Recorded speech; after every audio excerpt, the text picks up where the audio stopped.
নমস্কার বন্ধুরা, সুধা ভিলেজ ব্লগে আপনাদের সবাইকে স্বাগত। আবার একটা নতুন ব্লগ নিয়ে চলে এলাম। আপনারা আমার সঙ্গে থাকুন আর শুরু থেকে শেষ পর্যন্ত ব্লগটা দেখতে থাকুন।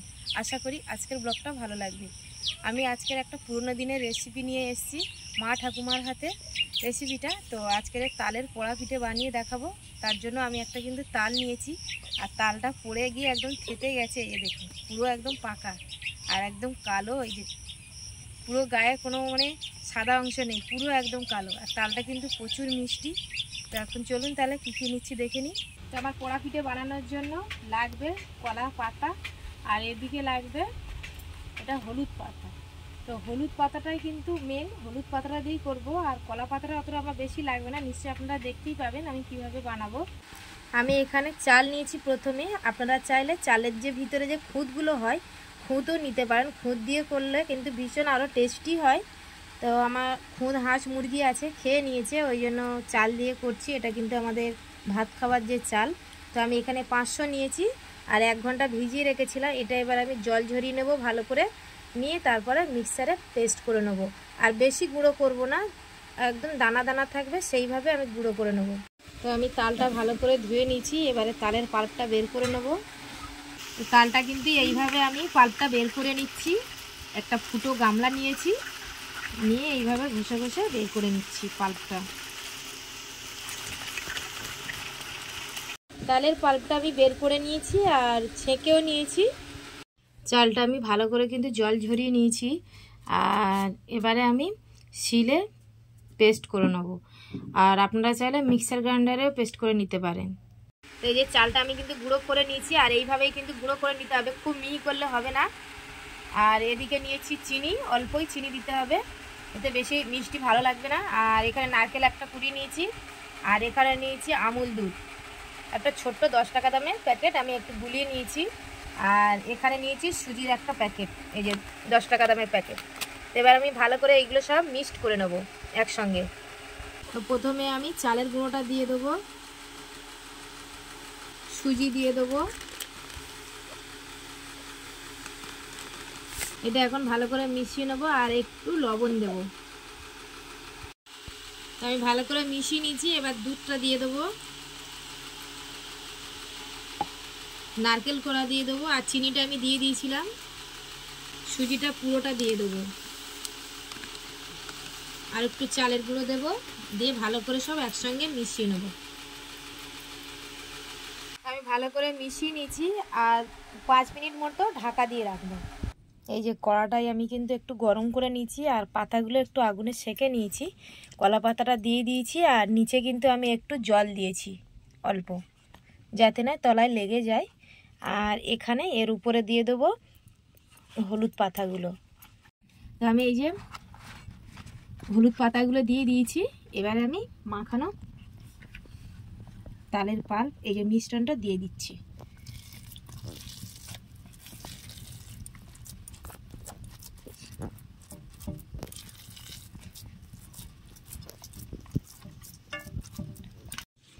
এই যে এর উপরে এবার আমি পাতাগুলো এইভাবে ঢাকা দিয়ে দেবো, হলুদ পাতাগুলো। আর আমার মা ঠাকুমারা কিন্তু এইভাবেই কিন্তু বানাতো, আমরা দেখেছি ছোটোবেলায়, তা সেটাই আপনাদের সাথে আজকে শেয়ার করছি। ব্যাস এইভাবে ঢাকা দিয়ে দিলাম, আর এর উপরে একটা কলা পাতা দিয়ে দেবো। তো এর উপরে আমি কিন্তু কলা পাতা দিয়ে দিয়েছি, আর এর উপরে আমি কিন্তু আগুন দেব। এই যে এর উপরেও আগুন থাকবে, আর এটা কড়াটা উনুনে বসিয়ে দেবো। দেখুন এর উপরে কিন্তু আমি ঘুঁটের আগুন দিয়ে দিয়েছি, আরও একটু দেব, আর এর উপরে কিন্তু তুষ ছড়িয়ে দেবো। এই যে দেখুন উনুনে কিন্তু বসিয়ে দিয়েছি, আর উপরে কিন্তু তুষ ছড়িয়ে দিয়েছি, আর বেশ অনেকটাই আগুন দিয়েছি, কেন উপরে কিন্তু ভালোভাবে সিদ্ধ হবে ওই জন্য। আর এখানে উনুনে কিন্তু জালটা পুরো একদম হালকা জ্বলবে, আর এইভাবে কিন্তু আমি 1 ঘন্টা রেখে দেবো। তো 1 ঘন্টা পর আমি ফিরে আসব। তো 1 ঘন্টা হয়ে গেছে, আর উনুনটাও একদম নিভে গেছে, হালকা হালকা জাল দিয়েছিলাম। আর এই উপরেও আগুনটা কিন্তু অনেকটাই কিন্তু নিভে আছে, এর ভিতরে কিন্তু আগুন আছে, মনে হচ্ছে যেন নিভে গেছে, কিন্তু গম গম করছে। তো আমার 1 ঘন্টা হয়ে গেছে, চলে এসেছি আমি আবার উনুনের কাছে। এবারে আমি নামিয়ে নেব। বন্ধুরা, আমি এখন পিঠেটা নামাইনি, ঠান্ডা করতে রেখেছি। আর এদিকে দেখুন, আমাদের এখানে এক ভাইপো মাছ ধরছিল, তো অনেকগুলোই কই মাছ ধরেছে। খালে থেকেই কিন্তু উঠছে মাছ। আপনারা কিন্তু অনেকেই বলেছিলেন যে খালে কি মাছ আছে।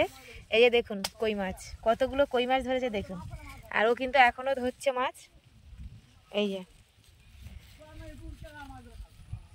তো ঠান্ডা হয়ে গেছে পিঠেটা, আমি নামিয়ে নিয়ে চলে এসেছি। আর কিছুটা এই যে উপরে ছাই আমি কিন্তু ফেলে দিয়েছি, আর এগুলো উপর থেকে ফেলে পরিষ্কার করে নেব। এই যে দেখুন, একদম পুরো কি সুন্দর কিন্তু পিঠেটা হয়েছে। আর একটু উপরে পুড়ে গেছে। আর পোড়া পিঠা তো এরকম না পুড়লে তো বেশ ভালো লাগে না।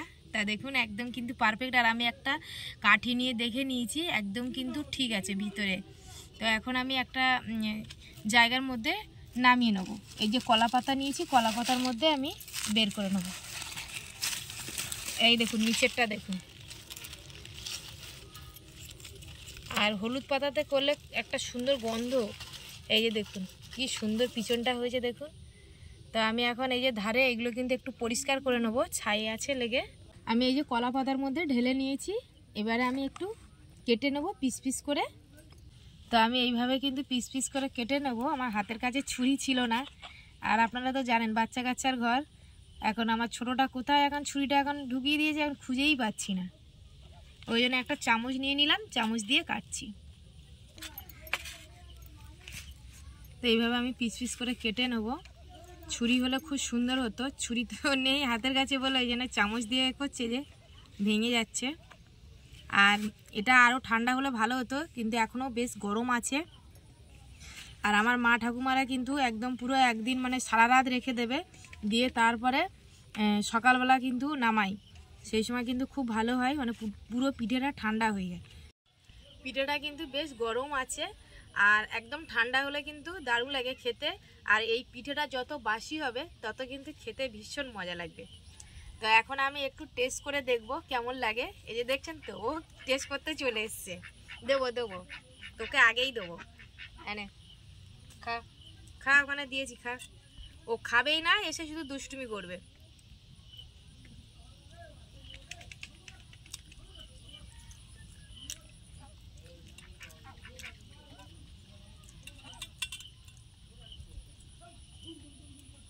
দারুণ হয়েছে, দারুণ, অপূর্ব, সত্যি এত সুন্দর হয়েছে, মানে কি বলবো আপনাদের। আমি কিন্তু ফার্স্ট টাইম এটা কিন্তু বানালাম। তো আপনারা কিন্তু এইভাবে ট্রাই করবেন বাড়িতে। আর বিশেষ করে উনুনে কিন্তু করবেন, খুব ভালো হবে। গ্যাসে তো এটা হবে না, এটা উনুনেই একমাত্র খুব ভালো হবে। তো আজকের আর ব্লগটা এখানেই শেষ করছি। যদি ব্লগটি ভালো লাগে সাবস্ক্রাইব, লাইক, কমেন্ট, শেয়ার করবেন। আর আমার পাশে থেকে আমাকে সাপোর্ট করবেন। যারা আমার ফেসবুক পেজে ভিডিওটা দেখছেন পেজটিকে ফলো করবেন। সবাই ভালো থাকবেন, টাটা।